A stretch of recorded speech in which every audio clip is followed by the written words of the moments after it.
86 Charles is brought to you by Amazon. Go to 86charles.com and click on the Amazon link. Amazon is the perfect place to start prepping for the end, now that the Donald is president. The apocalypse is nigh. It was on a dreary night of November that I beheld the accomplishment of my toils. With an anxiety that almost amounted to agony, I collected the instruments of life around me, that I might infuse a spark of being into the lifeless thing that lay at my feet.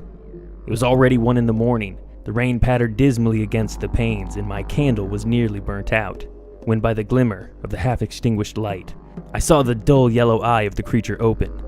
It breathed hard, and a convulsive motion agitated its limbs. How can I describe my emotions at this catastrophe, or how delineate the wretch whom with such infinite pains and care I had endeavored to form? Hi,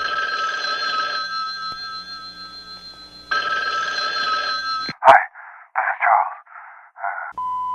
You are full of bullshit, my friend. I will sue you for everything you have. I will sue your ass. Welcome to 86 Charles, with your hosts John Darby and Travis Spencer. And with that, welcome to 86 Charles. Travis Spencer. Whew, I missed you, man. John, I feel like the world has literally changed since we last spoke. It always does. Always does, right? This whole We'd have to do a show every half hour to keep up. Like, let's not even talk about the Charlottesville nonsense, but what is happening, man? Like, our last show was Apocalyptic Times. We wanted to talk about the apocalypse, but I really feel like the apocalypse is here now. Right. That's why we don't want to talk about it anymore, because we're living it, so we may as well talk about something else. All right, well, let's talk about something important then.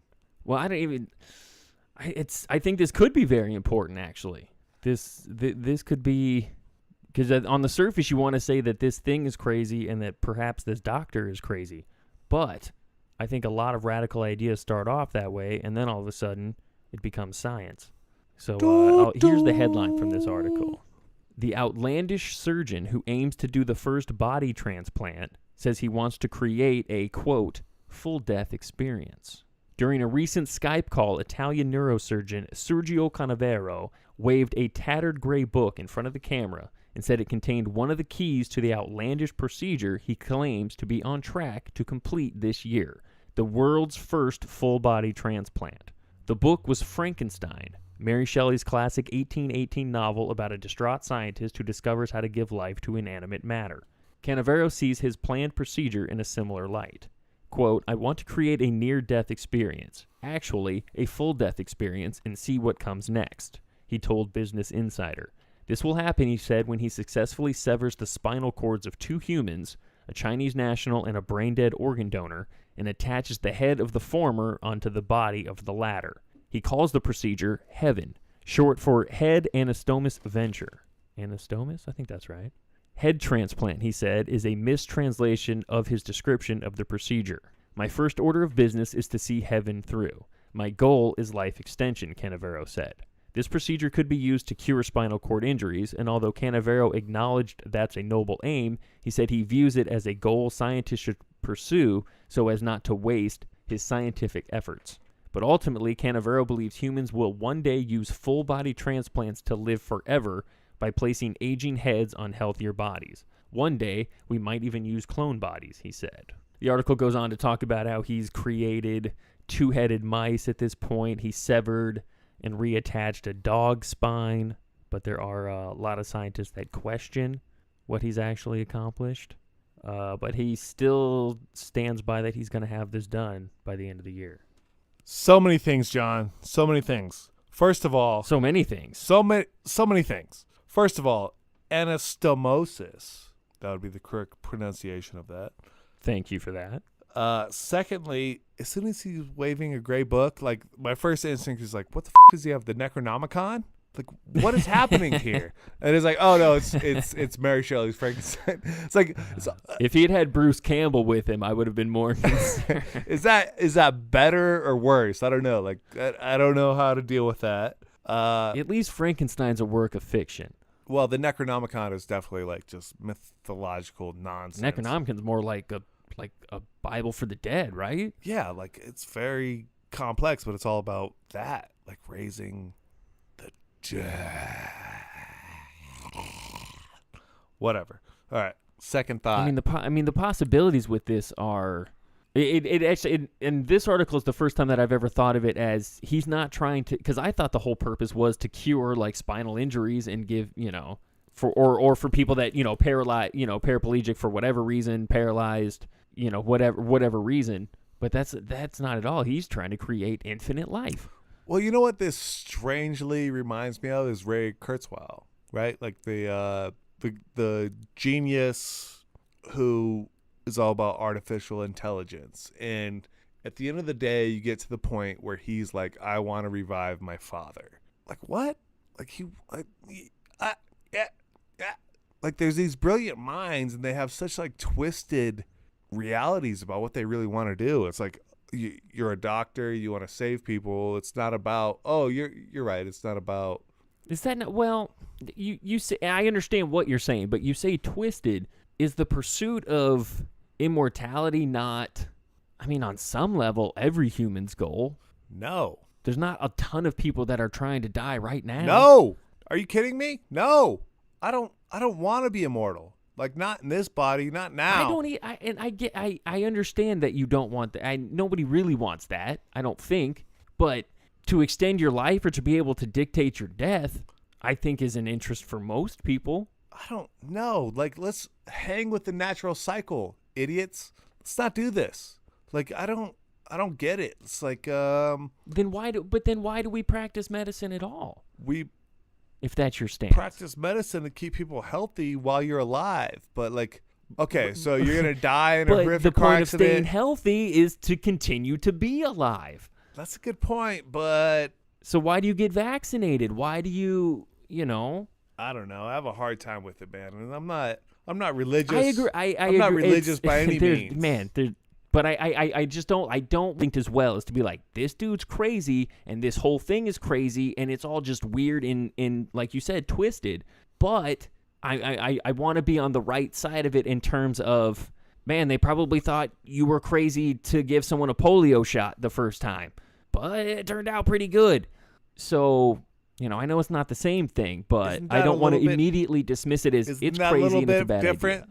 I'm all for preventative maintenance to make sure that you live the fullest, healthiest life you can. But as far as reviving people from the dead, I think that's where it gets a little weird. And I don't disagree, but that's not exactly what this is.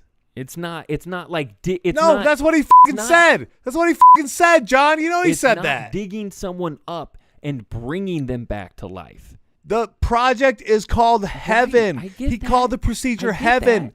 But it's not taking a corpse that has been dead for an extended amount of time and recreating it. That's not what it is.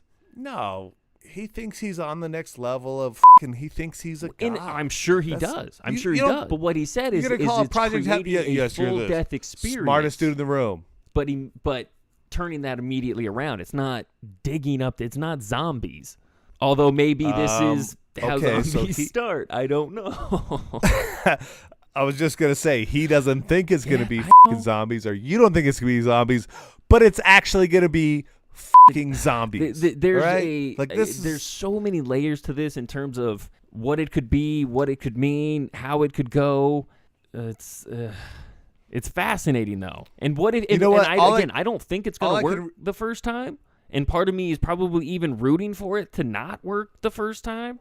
But if he even tries it, that's a big step. Right. But, the problem is, I'm thinking of Futurama. Like, all I want is that had we actually saved the heads of great people in the past, dude, maybe this would work out. Head. That's not a great person.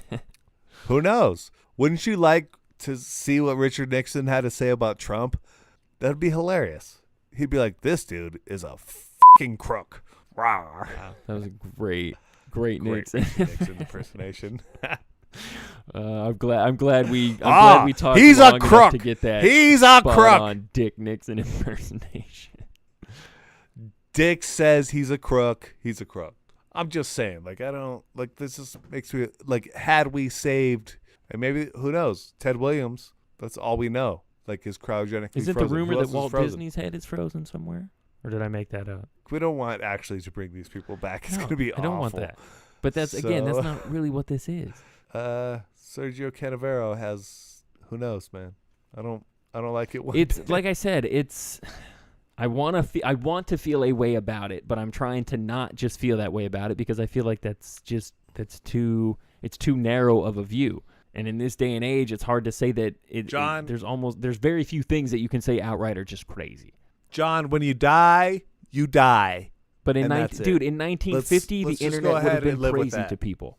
And if everyone had thought that, we wouldn't have it. So Let's just go ahead and all and of die a sudden, when if we I'm die. 50 years That's old, it. but they attached me to a clone of LeBron James, and I'm just yoking on people all day, I'm not going to feel like this is crazy. I'm going to feel like this was meant to be. And then you'll suffer a horrible, awful, terrible death, and then your whole existence through the afterlife is going to be awful. What if I become a La John, zombie? when you die, a you LeBron die. James body zombie, a La zombie. Nobody's Oh going to be my! afraid Are of you you kidding if you have me? LeBron Everyone James' should be afraid of body. me. Like, your face is so fucking baby cakes. This like, come on. brain on a 6'8", 265-pound body. Ugh, forget it, son. Be Genghis John. Yeah, what are you Genghis gonna do? John. What are you going to do? What are you going to do? Sit in an apartment slightly bigger than yours and the same thing in your hammock and First just thing cry? I'm going to do Like, is come it's gonna throw be the you same off a thing. mountain. First and brain. foremost. Not only will you be amazed at the blazing Good luck. speed in which I trek said mountain, but how far I'm able to throw. That'll be your last thought. Not, oh, I'm going to die, or, oh, this is terrible. Oh, I lived a terrible life. It's going to be, wow, that dude chucked me far. Done. That's how Genghis John rolls. Come get me, bro. All right, but first, before you do that, read the Legend of Taquitz. That's all you need to know. Read the Legend of Taquitz. You think you're going to throw me around this mountain? It's more powerful forces than what you think you're dealing All with. you need to know It's not just me. is hashtag LaZombie, hashtag Genghis John. Couldn't even get through it. I don't like Laughing your LaZombie. What ass is it? off. LeBronby? LeBronsby? What is that? I don't know. When you die, you're dead. That's Well, it. maybe Sergio has something to say about that.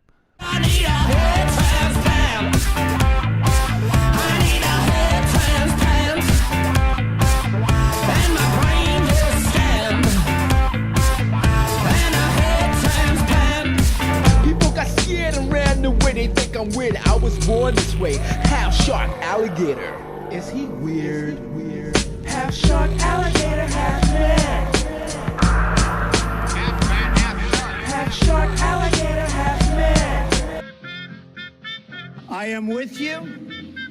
I will fight for you, and I will win for you. Shut the f up, Donnie.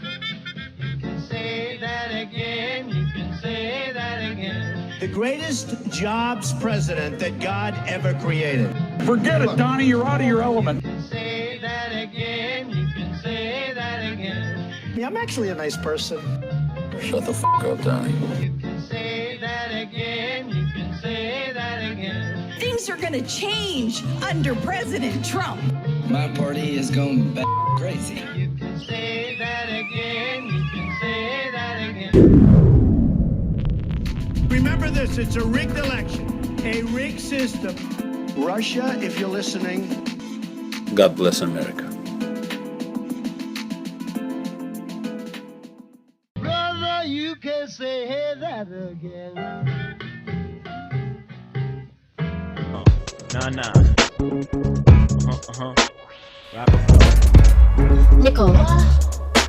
Nickel. Nickel, what? 5 topics currently trending. Travis, tell me something stupid. John, do you consider yourself Californian? You're an Arizonan by birth, right? I mean, I am a transplant. But I've lived here long enough that this is my chosen home. So I'm as Californian as just about anybody. I'm the same way. I've always wanted to be a Californian. Now, like, I'm a Californian, although I do still have an Arizona ID. Don't tell the police. Sure. But maybe even more so if you choose to live here and you stay long enough. I feel like you got to put in at least 10 years before you're like a native. Yeah, I'm almost there. think when did I move here? Ooh, 3 years away. Only 7 years. Sorry, John. Not long enough for you. No? Yeah, so it's not long. Yeah, by my standard, you have not been here long enough. Oh, That is well, correct. thank God, because guess what? What did my people do? During the eclipse, my friend, Californians put sunscreen on their eyes. That's the stupidest headline I've ever heard. But let's go ahead and read the article, John. No, I was going to say, but I want to hear more, though, because it could mean two different things. Experts warned to wear special glasses to protect the eyes during last week's eclipse, which was observed in North America. However, it seems like Californians carried these precautions one step further. Several people in California have reportedly been treated by ophthalmologists this week after attempting to view the eclipse by putting some sunscreen directly on their eyes. According to a local newspaper, a California native nurse said many checked into the hospital due to eye irritation following the eclipse, as they put sunscreen onto their eyes to protect them. To observe a solar eclipse, one needs to use special eclipse glasses or solar viewers that contain solar filters. Without proper eye protection, looking directly at the sun can cause serious eye damage. Yet putting sunscreen, which features labels warning people not to get the product in their eyes, is not one of the precautions. John, this is absolutely stupid. No, it's ridiculous. I don't understand the thought process at all. I get it. Look at our president. You remember the pictures? You saw the pictures. He's like, it's eclipse I was day, hoping he'd burn and his he's literally eyeballs like out. squinting up, looking at the sun. Like, wouldn't that be the greatest thing ever if he went blind?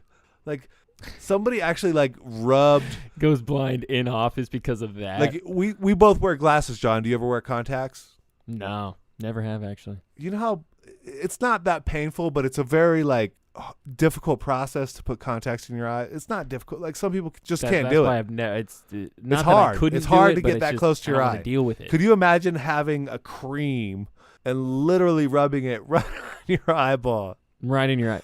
Here's the thing. It's the dumbest Have you thing I've ever heard in my Have you life. ever gotten sunscreen It's in so your stupid. eyes? It I don't doesn't get it. feel good. It's I don't understand how they thought that was the solution. Well, That would be like, oh, I have something in my eyeball. I'm going to dump soap in my eyes to get it out. it sounds like No, that's not how that it works. sounds to me like Al Gore needs to get on a new private plane and spread the word around the world that you shouldn't put sunscreen in your eyes. But everyone, the world couldn't have been more clear about how to view the eclipse. If you were aware that there was an eclipse, you should have been equally aware of how to see it. Because there was not a story that didn't go by that didn't say, don't look at the sun. Social Darwinism, my friend. Let's blind stupid people and let's all move on. Next story, John. What do you got? And if you what do you thought got? enough to put sunscreen on your eyes, wouldn't you think enough to research that maybe? John, I don't want to talk about this story anymore because All it's ridiculous. Well, from the sun to the fire for the game, has Byron Leftwich back in the NFL coaching Carson Palmer. It was early March, a time for scheming and dreaming in the NFL. Bruce Arians, big shout out to BA, show favorite, lounged poolside at his home in Reynolds Plantation, Georgia. A crown on the rocks in hand, the calm, sun-dappled waters of Lake Oconee in the distance. Unprompted as he examined a few of his pet passing routes in his playbook, the Arizona Cardinals head coach started riffing on one of his all-time favorite players, a former NFL quarterback who is the same age as Arians' current starting quarterback. This player also happened to be a recent coaching intern for Arians, one who had obviously caught the eye of his boss. Quote, "Mark my words, Byron Leftwich will be an NFL head coach," says Arians, who got to know Leftwich when he was the offensive coordinator for the Pittsburgh Steelers in 2010 and 2011. Byron has just got a mind for the game. Hell, he can coach my offense better than I can coach my offense, and I designed the damn thing. If Leftwich, who is African-American, eventually does become a head coach in a league that currently has only 8 minority head coaches, he'll look back at that night in the Arizona desert as an important stepping stone. John, first of all, big round of applause for BA. I love Bruce Arians. Rocks the Kangol. He's the man. Hired He's of, the man. of the first female assistant coach in the history.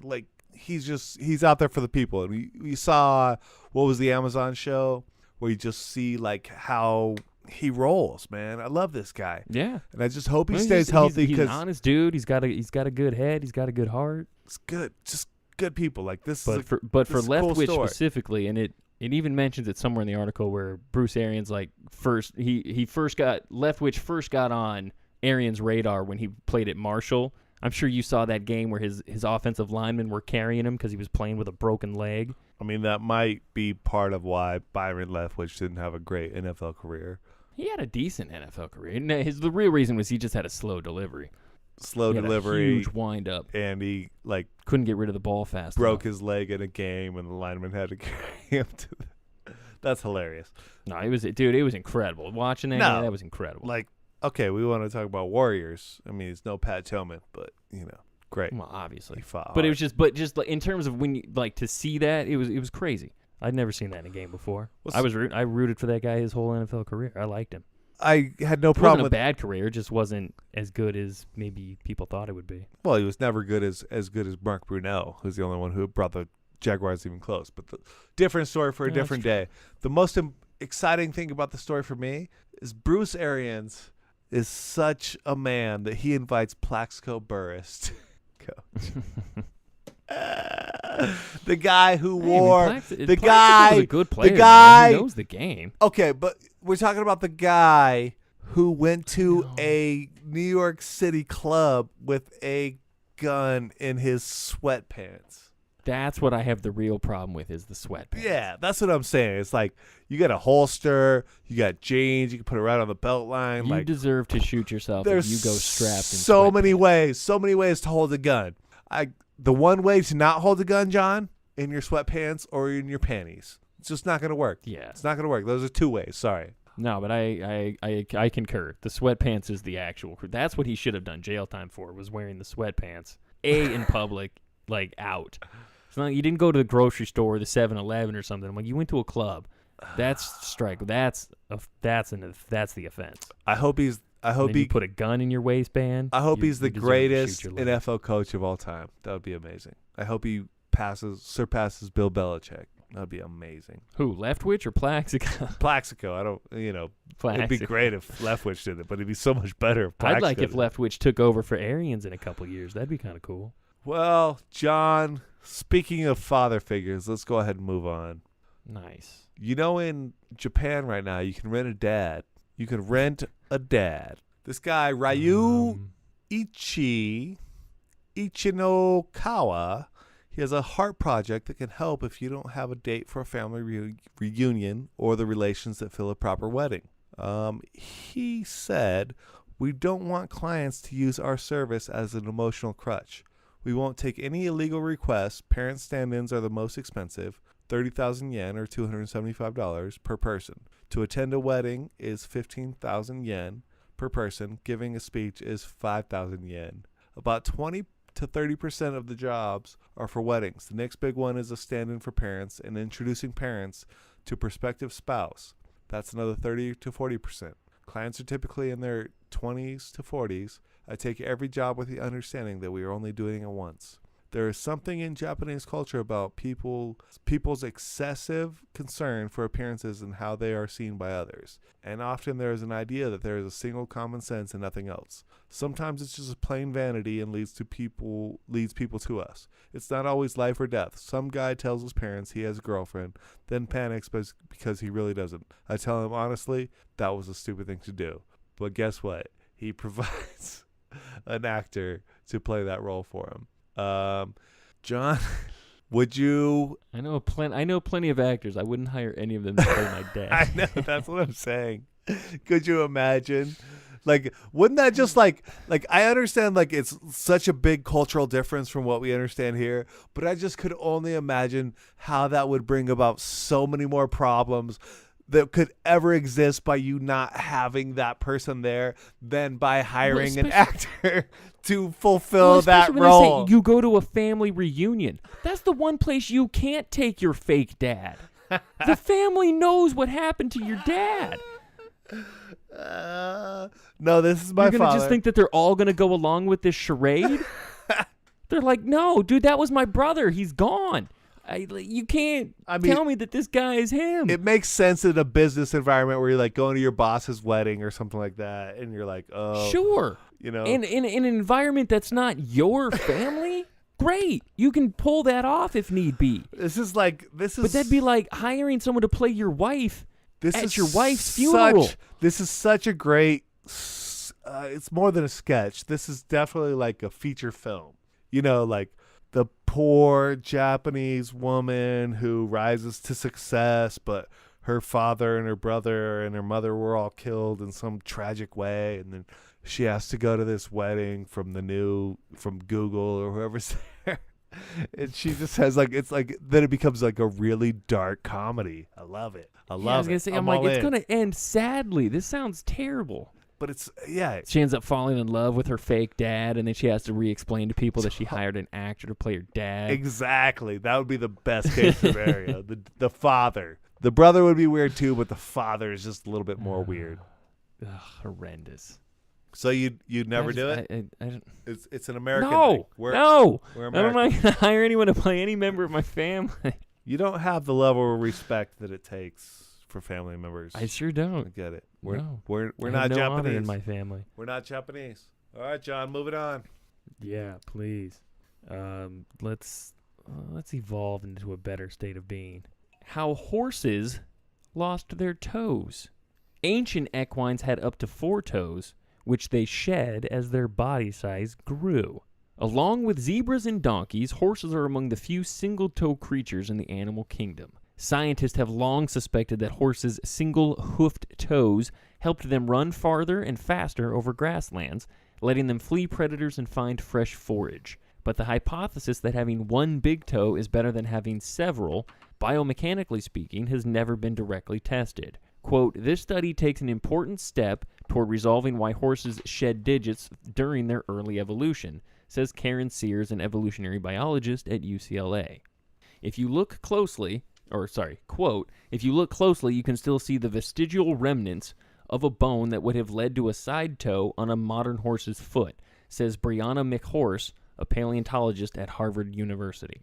I'm pretty sure you caught the fact that her last name is McHorse. Was that for real, McHorse? That is for real. She is Dr. McHorse talking about horses. I can't believe anything else you read in this article. I'm out. Yeah, no, the rest seems irrelevant now. To retrace the evolution of horse toes, McHorse and colleagues used CT scans to capture the internal structure of fossilized foot bones from 12 kinds of extinct horses. They also analyzed the feet of the closely related South American tapir, which are oddly toad-like Hyracotherium. A computer simulation then let researchers estimate how the bones would respond to the stresses of locomotion for each species, such as jumping over a hurdle or accelerating into a gallop. Then the scientists compared what happened when they applied the animal's full body weight to just the central toe or spread it among multiple toes.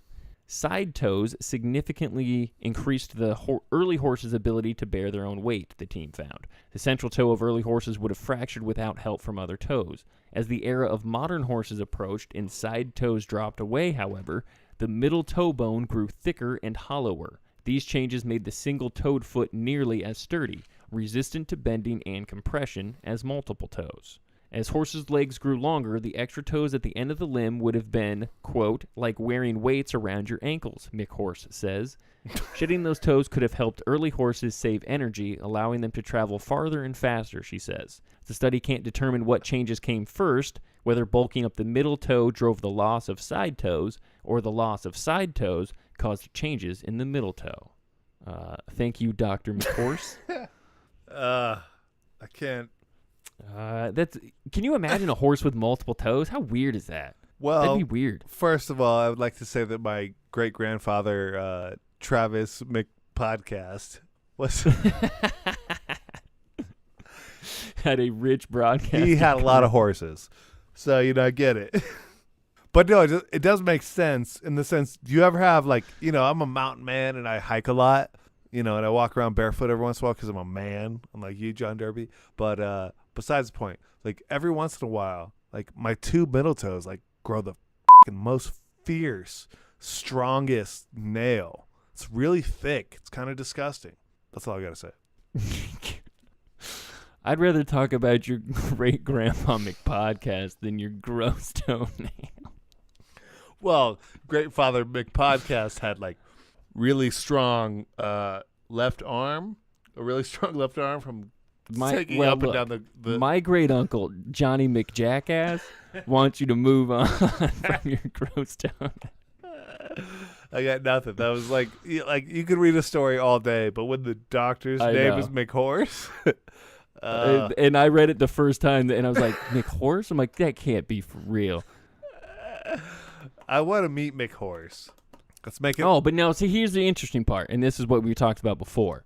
I think the next evolutionary step for humans is to grow a thumb on the other side of the hand.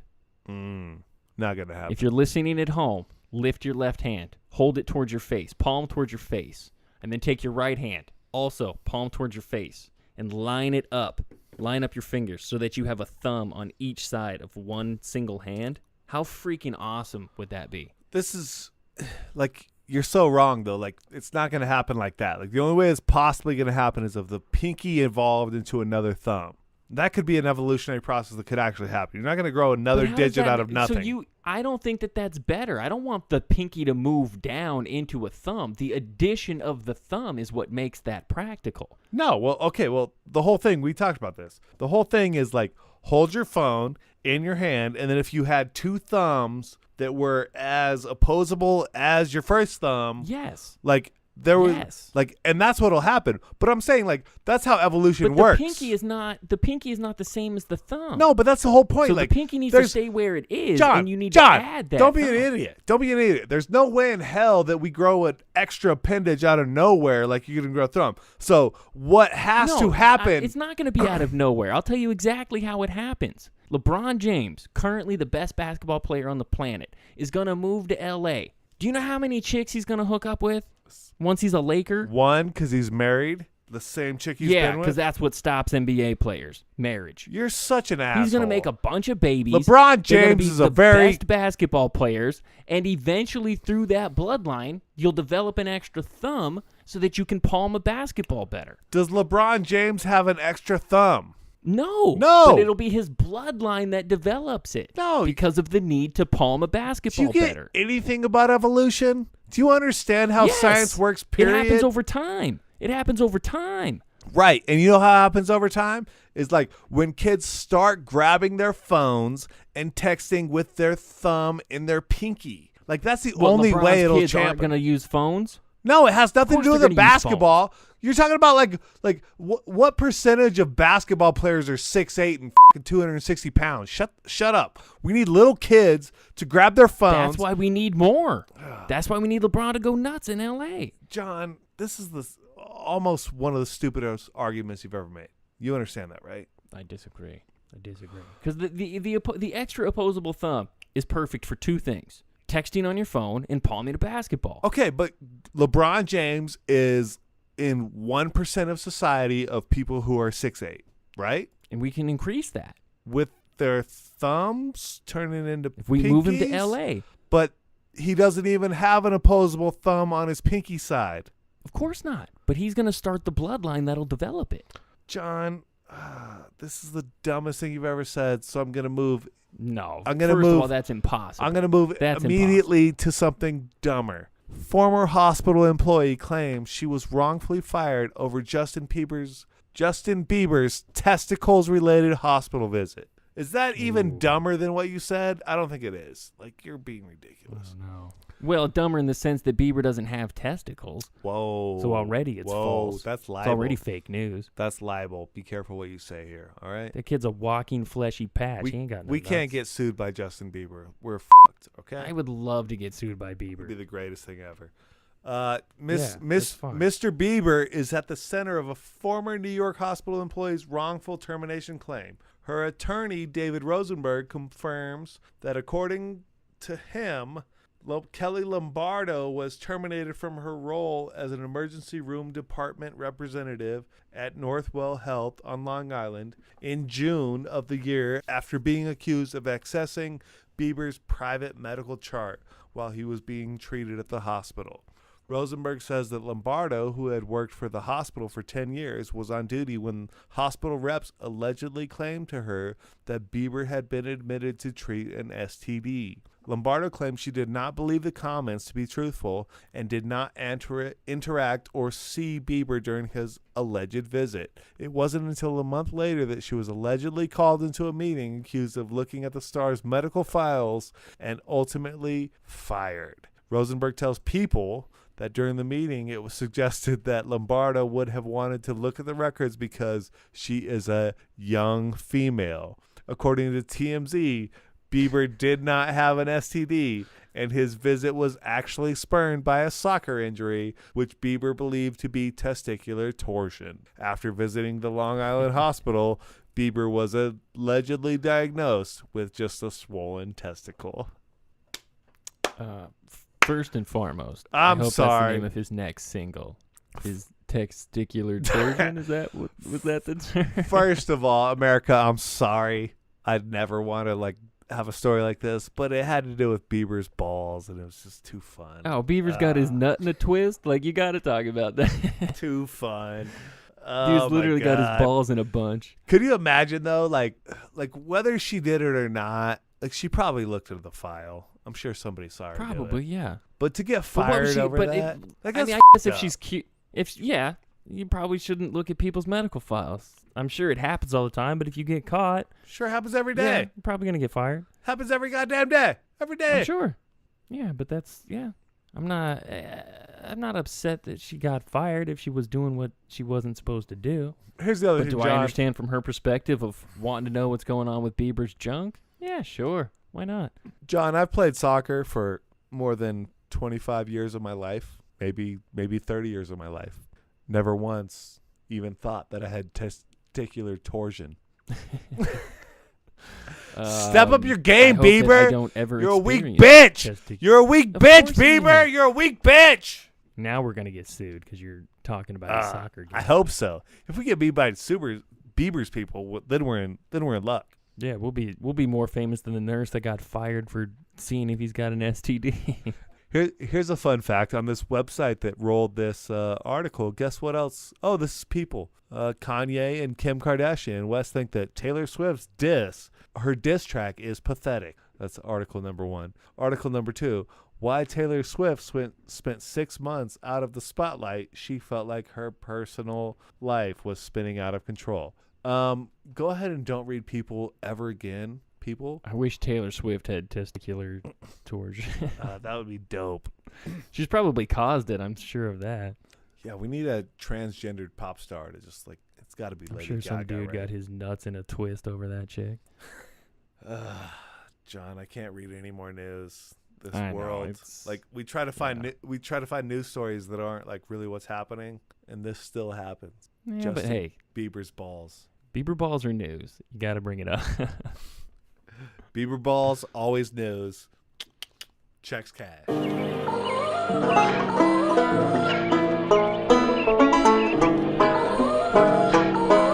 got your nards, you got your balls, you got your grapes and your berries, you got your tackle and your stone, you got your lantern and your hairs, you got your hangers, you got your nads, you got your pubic bristle pads. Do your testicles feel okay? Yeah, I know that I let you down. It's too late to say sorry now.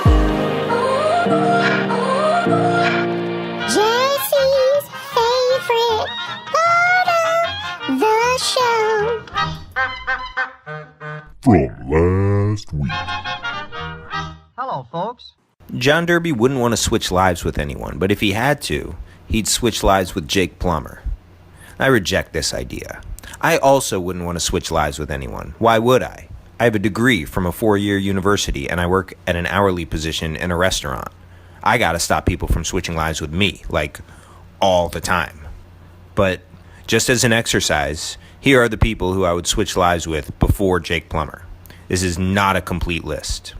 Haley Joel Osment, Mike Trout, Shia LaBeouf, Callista Flockhart, P. Diddy, Pierre Garçon, Malala, Mark Cuban, James Bond, any of the Hemsworthses, Brittany Griner, Enrique Iglesias, Joseph Gordon-Levitt, The Penn and Teller one who wasn't attacked by a lion. Buzz Aldrin. Beyonce, obviously. Guy Fieri. Stockard Channing. Daniel Radcliffe. Tony Danza. Dax Shepard. That fourth friend from Good Will Hunting. Billy Ripken. And probably anyone who can hit a target with a bow and arrow while on the run. Which is not to say Jake Plummer is a strange choice, but he is. This is Jesse, and ranking my life was my favorite part of last week's podcast.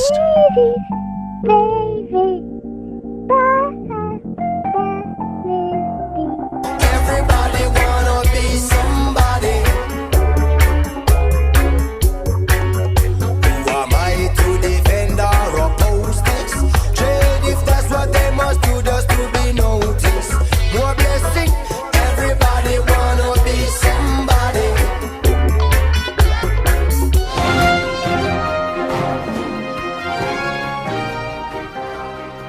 It's time for the Facebook World News Update. This Real to Someone News Update is brought to you by Mary Shelley's Frankenstein as a medical journal. A man in Los Angeles said, "Shame on all fake, rigged insiders and politicians and media that are deceiving people every day. President Trump and Zionism and Israel will never be defeated." A woman in Boston said, "Why is there always some hood bird with a McFlurry on the train at night?" A woman in Los Angeles said, "Why is it always some dude that looks like a beat-up potato commenting on which women are too fat to be stripping or doing this or that? P.S. You can strip at any size. I've seen it, and it was great. So cram it." I welcome you to heaven, the head Anastomosis venture. And the world will never be the same again.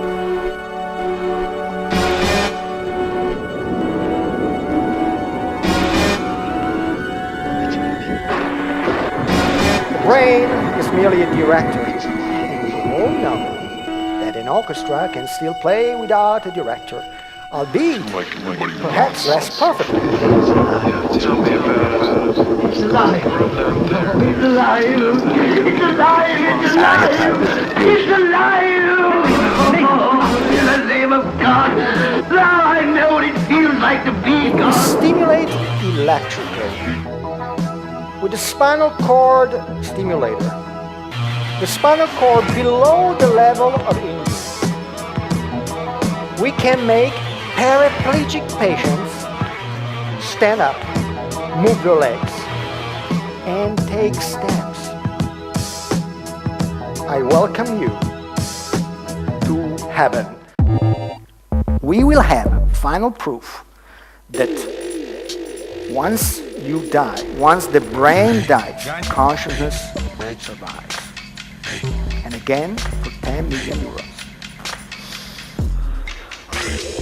In the end, before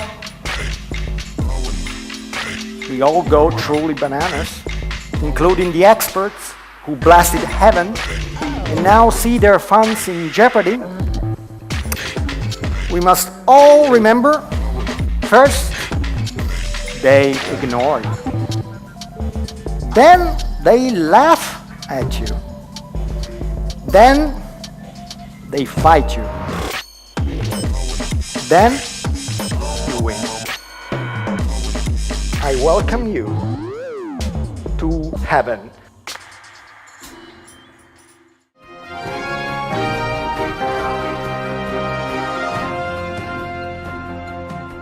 A man in Inglewood said, "If you don't sing Shower Time to the tune of Fresh Prince's Summertime every time you get in the shower, kindly excuse yourself." A man in California said, "I have been saying this for a while. Amazon will take over the world. They can basically destroy any industry they enter. They just bought Whole Foods. They will decimate every grocery chain in the U.S. in short order. Next target, UPS, USPS, FedEx, etc." This Real to Someone news update is brought to you by Mary Shelley's Frankenstein as a medical journal. I gotta get a new head. I gotta get a brand new head. I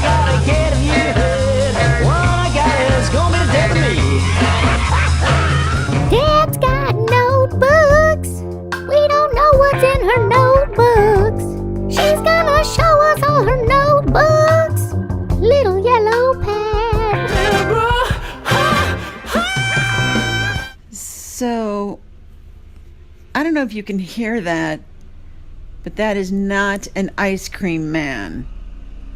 That is a helicopter. So it's no longer hot as the sun like last week, even though it's pretty freaking hot. Let me tell you, it's like the Midwest out there, which is what everyone keeps telling me. But actually what it's like out there is a Coen Brothers movie. Okay, so I'm in my home, minding my own business, and there's like a helicopter circling with the lights, like the big lights shining in the windows. So like that'll come through, and it's like a really big light, kind of like when there's a movie being shot and they're trying to make it look like daylight. That's the light that comes into my window. And according to my neighbors who I've been texting, it's happening to them too. Why, you ask? Well, thanks to the internet, I can look on Nextdoor. This isn't a plug for them because we don't get paid for that stuff. But I'm going to tell you, Nextdoor is, it's good to find out about lost pets, stuff for sale, and to watch your neighbors argue about stupid stuff. So I don't use it very often, except in a time like this. It's very useful. Why?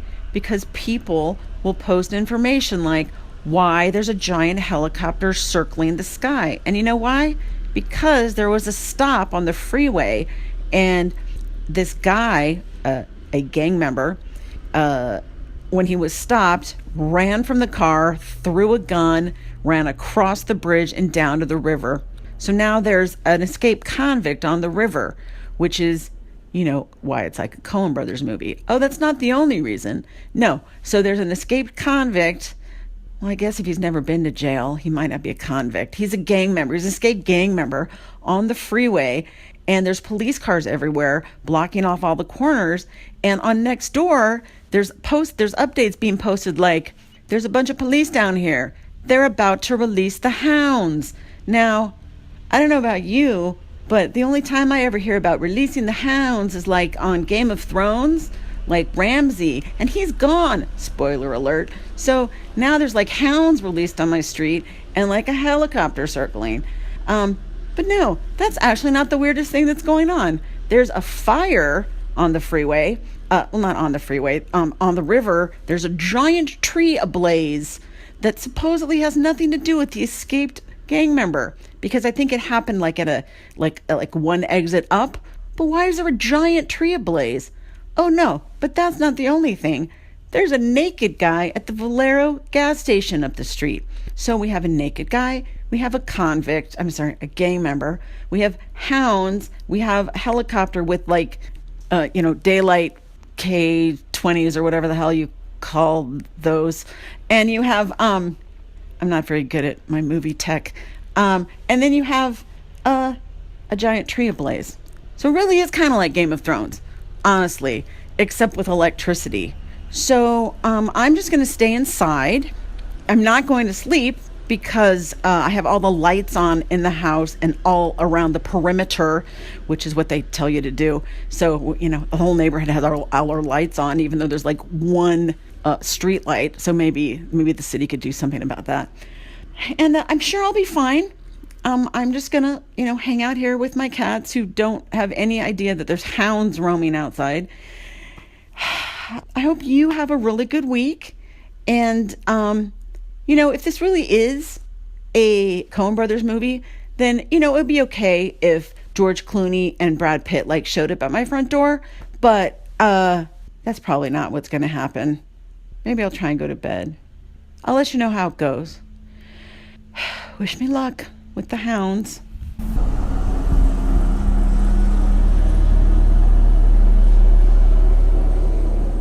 Yeah, I'm still recording because that was a really good helicopter sound.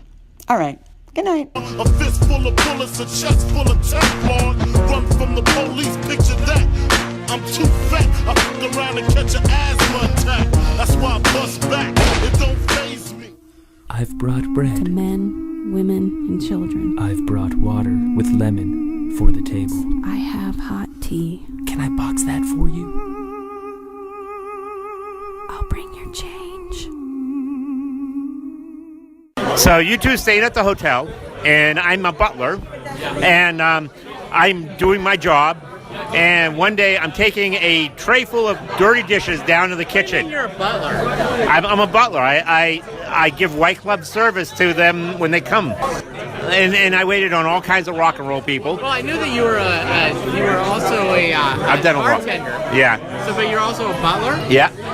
I was a bartender first, and also being a butler was good because one time I was doing my butler duties, and I get a call from U2, and they've just arrived from their show. Okay. And Bono's wife, Allie, calls and says, can you come up here and make some drinks? And I said, yeah, sure. And this is about like 2 in the morning. So I go up to the villa, and it's a big party. All U2, Sean Penn's there, Robin Wright. I mean, just like a weird conglomeration. All Christopher Walken. All these people. I was like the only person I didn't know there. And so I went up there, and I'm making drinks with them, and Robin Wright's helping me. She's putting like ice in the glasses and stuff. And and I'm just like sitting there going, I can't believe this. I'm in the middle of this party. And they're all just hanging around, and they had a great show. And I talked to Adam Clayton about it. He's like, oh, yeah, the crowds out here are really good. And, we're going down to San Diego tomorrow, so we're going to be leaving early, And then they came back after that. Oh, here's a funny U2 story. Okay, so whenever a band arrived, we would get like a rider saying, this is what they're going to get. They're going to get, the band's going to get like a big fruit basket. They're going to get wine, alcohol, and then everybody else gets, a 6-pack of beer. And on this one rider, it said, everybody's going to get a 6-pack of beer, and after the show, chips. Chips. What kind?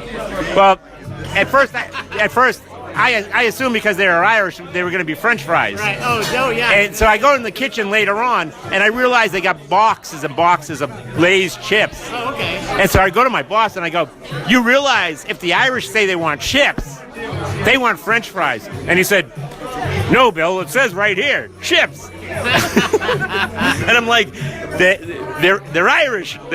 These aren't chips. These are crisps. Yeah. And who was right? So they overrode me, and they threw out the chips and everything like that. And so the band comes back at around 2 o'clock, 3 o'clock in the morning. I go down in the kitchen for something, and there's this poor Mexican chef cooking French fries as fast as he can. They're just like piled.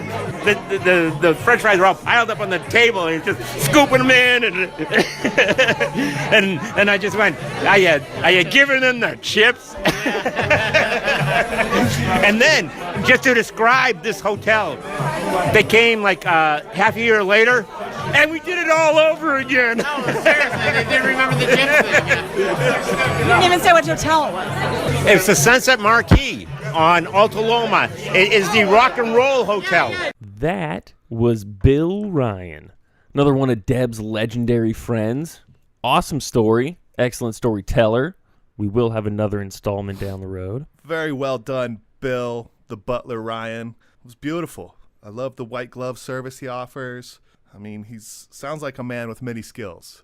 Quite the skill set, this man. Hey, the fact that he knew, I don't know if I would have known. I mean, like, obviously I know the Irish call it chips, but if I had just read it on paper like that, I probably would have assumed Lay's as well. Right. I would have figured. Or something of that variety. Yeah, I would have figured somebody already figured it out in between. If I'm just, Only in the sense that I figured U2 and whoever they're with have probably assimilated enough to American culture to know to call it right fries in America. Well, and do they have an Irish manager or whoever is writing? Well, it depends on who wrote that. Yeah. Like if whoever wrote that is Irish, I guess maybe that would explain that. Well, it doesn't matter because he caught it and he told them, and then the boss or whatever was like, nope. And they chose to ignore him. They mean ruffles. And see, and that might have been the only thing that tipped me off is, well, they didn't give us any kind of flavors. You want Doritos, you want Lay's, you want barbecue, right? Cheese. What do you want? Right. So then maybe and then if someone had said, hey, it's probably fries, I would be like, yeah, you're probably right. That makes sense. Let's have both to make sure. But what if they said something ridiculous like they want ranch chips? Well, now that's interesting. Now that changes things a lot. You just don't know. That changes, yeah. Because then I still have to go, do you want Cool Ranch as in Doritos, or do you want like ranch as in Pringles? Or those Hidden Valley Ranch or frozen fries with a set of ranch. You know, don't the Irish use mayonnaise for their fries? Isn't that their thing? Or is that not their thing? You know, one of the very more like an interesting little details of this story is, though, John, guess who's helping put ice in cups? Oh, Robin Wright Penn. Come on. The Ice Queen herself. The Ice Queen herself is putting ice in cups. Like, it's just too perfect. Why do you call her the Ice Queen? Have you not seen House of Cards, man? She's an Ice Queen. No, I haven't actually. Cold as ice. Brilliant. She's great. She directs some of it. She's amazing. But I associate her more with The Princess Bride, first and foremost. Wow. And then The Wife in Unbreakable. Those are my top two Robin Wrights. Although I guess I'm forgetting Forrest Gump. She is Jenna. She's done a lot, but currently in my mind, I think of Robin Wright as whatever her name is in House of Cards. Yeah. No, that makes more sense. I haven't seen House of Cards, so that makes more sense. Cold as ice, though. So it's just that picture in my mind is perfect. She's just like scooping ice and just. It does sound like a dope party, though, man. Yeah. I mean, 2 a.m., you two just rolling in.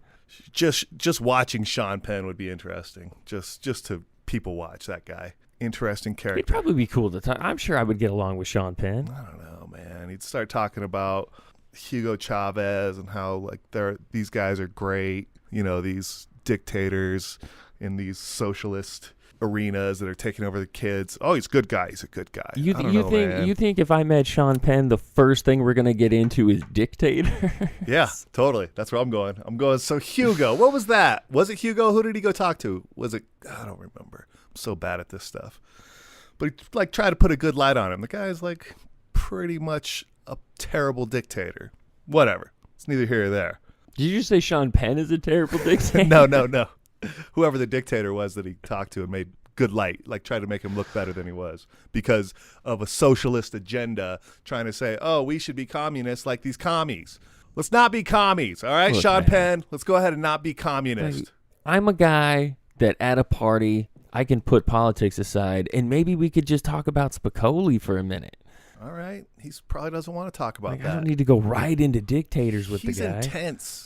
I'm talking like I want to I'm talk sure he is, real but world like news all with day, him. every day. I would imagine at a U2 after party, maybe he'd probably tone it down a minute. Well, he's got his wife slinging drinks. Yeah, but he was afraid that she was going to kill him at every point. Probably. This was her development to becoming the Ice Queen that she now is.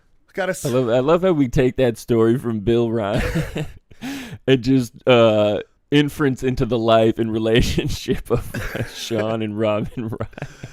Here's another interesting thing. Actually, this is an interesting omission. Like, where's the Edge? There's no mention of the Edge. Is he just like in the corner, or is he just planning the next album because he's like the real musical genius, and Bono's just the face and is getting emotional and crying at the party and stuff? Bono. Well, he didn't talk to. It doesn't sound like he talked to Bono either. Well, he mentioned him. So maybe Bono and the Edge were only talking to each other. He mentioned him, so he at least saw him talk to his wife, Allie.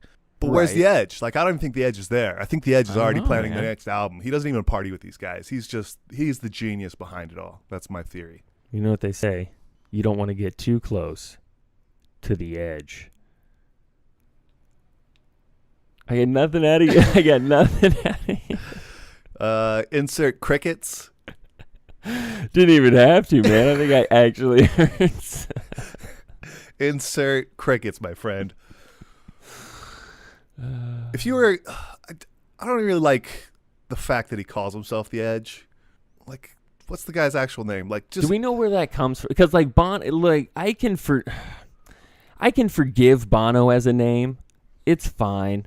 Yeah. I know where it comes from, so I at least understand it. I don't know where the nickname of the Edge comes from. Bono, and I'll forgive Bono also because it's not self-imposed. Somebody else gave him that nickname, right? That turned into what it is. Do we know about the Edge? Is it the same way? That's what I'm asking. I don't know. And if I were to find out that he gave himself that name, absolutely done. Yeah, it's kind of the worst. I mean, he is a badass, great guitarist. Oh, of course. Yeah, it's not But a comment on his talent or abilities at all. Edge. What is he, a professional wrestler? Come on. That's definitely a professional wrestling name, not a guitarist name. That's not even a great professional wrestler's name. Oh, are you kidding me? Even that guy would be like, yeah, he's kind of a knob. Dude, the ultimate fight in professional wrestling is the Edge versus The Rock, because that's two hard objects. Something's gonna happen. But obviously, I mean, I would clearly be rooting for The Rock in that scenario. Of course, it's not even versus anyone named The Edge. It's not even a question. But with that eyebrow, man, come on. All right, hey, I smell what he's cooking. Great story. Thank you, Mr. Bill Ryan. Can't wait to hear the next installment. John. Yes. Who we got to thank? Well, we got to start at the top. The person who brought us Bill Ryan. And again, thank you, Bill Ryan. Excellent story. And more to come. But we got to thank Deb Loftus. Deb? She's Shout out to on Deb. another trip this month. Where's she off to this time? For a couple weeks. Where in the world is... Oh, man, I'd have to go. Hold on. London, Vienna, then somewhere for 7 days, then back the other direction. Nice. Where in the world is Deb Loftus? San Diego. Oh, and she also, if she hasn't decided, but she wants to go to Croatia. And if she does, she's going to do some sort of Game of Thrones tour for sure. Ooh, is that where they shoot a lot of it? In Croatia?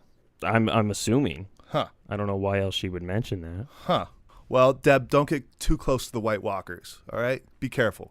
Dude, are you kidding me? She would javelin those White Walkers. I'm not worried about her. She does carry dragon glass with her everywhere she goes, right? Obviously. All right. She's no fool. She's been around the world. She's a world traveler. Always carry a dragon glass pendant. Munchie, get out of here. Cat is taking on my brand new headset. What a little punk. Well, it's your fault for having one. John, let's send a big shout out to Mr. Jesse McIntosh. Yes. Always bringing it. Seems like the prom losers are doing great things these days. Big show coming up, or it's probably going to happen. I think it's happening tonight. This won't be posted till later at Second City. But good for the prom losers. But they may have another show by the time this posts, so good luck on that one. They'll have a ton of shows. Keep bringing it, prom losers. Thank you, Mr. McIntosh, for your contribution, as always. And yes, for signing up for the official 86 Charles League. Attaboy, Jess. Oh, is he in? He's in. And same to Rick, too. I'll give Rick and Zach a shout-out, too. Everyone's in this year. This is going to be great. I'm excited. Congratulations, guys. You're all vying for second place. No, they know that. I told them that. Oh, so third place, then, if you think you're going to be second place. Yeah, you're hilarious. Ha! John, where can the people find us? No, hold on. I still have more. We've got a lot of shout-outs this week. Lots of shout-outs. All right, got to shout out Eric Slee and D'Amico Fitzgerald. Reached out to the show. They wanted us to cover that Byron Leftwich story. Oh, that's so right. We appreciate all of that. Thank you, Eric, D'Amico, Thank friends you, boys, of the show. Always. And this is a great shout-out. I'm going to read it. Deb sent me a text. This is from her friend, Laureen. So the text reads, "My friend Laureen just told me she's been listening to the podcast and she thinks it's funny when you and Travis make fun of each other. She also likes my theme song and thought you sounded like Prince. So I laughed and laughed." Man. So big, huge old shout out to Laureen. Thank you, Thank you so much for listening. I'm sorry you have to listen to Travis and he's an idiot. Well, John, there's 50% of the population that loves me, 50% that hates me, and about 25% of that population likes you. So good luck. 25% of the entire? No, of the 50% that hates me. So you only have a quarter of people that actually like you, where I have the full half, and then 25 are undecided. I feel like you threw a lot of math at me there to confuse me, but it still sounds like more people like me. Market research. It all says this on the Libsyn website where I post the show. They're really intense algorithms. They know everything. Where can they find these intense algorithms, Trav? You can go ahead and go to 86charles.com to find the podcast. As far as the algorithms, they're top secret, and you have to have a third-level security clearance, which you do not have, John. So good luck. Fair enough. But yeah, please. But you will find most of your answers to life at 86charles.com. Absolutely. You can hit us up on the Facebook, on the Twitters, or on the Instagram. Well, not the Facebook. The Grams. Instagram or Twitter at Company Blaster. And then we're on Facebook. We're on YouTube. We're pretty much everywhere. You can just put in 86 Charles into the Google machine, and it'll spit out. I think we're on top. I think we beat 86 Charles Street in we're number UK. one. We are number one. You just type you don't 86 Charles. You put that in any search device, and we're top. We're top. All right. And how can the people help us out, John? Go to 86charles.com, just in general. But while you're there, if you're thinking about buying something from Amazon, do it through us. Click on our little Amazon link, send you right to Amazon, do your thing, no judgment on our end. We get a little kickback. Yeah, what's coming up? Labor Day? Lots of Labor Day gifts. Maybe you need a picnic. Yeah. Maybe you gotta need a picnic get table yourself right cover. for Labor Day through Amazon at 86charles.com. So many great Labor Day gifts. Please help us out. And I'm sorry, it's unfortunately time for John to 86 something. So you can go ahead and fast forward to the theme song in about 3 minutes. I'm going to actually make this short this time. I'm doing this just for you. Sweet. I'm 86ing everything else in life but fantasy football for the next 6 months. Woo! Quick question. How many mock drafts have you already done this year? We're in the neighborhood of 40, probably north of that. Wow. It's a wonder you're not more successful at life, John. It's a wonder. But it is no wonder why I'm so successful at fantasy football. Debatable. Completely. Come find your second place. Debatable. The new boy in the neighborhood lives downstairs and it's understood. He's there just to take good care of me, like he's one of the family.